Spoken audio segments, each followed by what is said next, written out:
आज एठारे जो अनुष्ठान आज शीतल षष्ठी कमिटी कंटावाड़ द्वितीय वर्ष में पदार्पण करछि।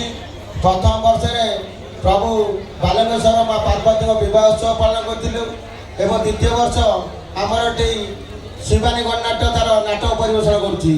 तेणु बहु संख्यार आपण मैंने ये कंटाड़ पंचायत धरी अन्य पंचायत मान पाक पड़ोसी समस्ते एठार उपस्थित रही ये जनसमुद्र देखी आमर जो परिश्रम तार मूल्य आम पाई सारी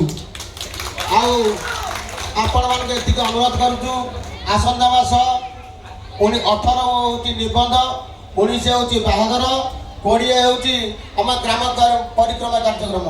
तेणु आप समस्त को अनुरोध दूसरी आपण मैंने जमती ये नाटक को अनुवाद कले देखिले से भाई प्रभु शिव शंकर पार्वती विवाह उत्सव आसी जोगदे आम मैंने बहुत खुशी हूँ।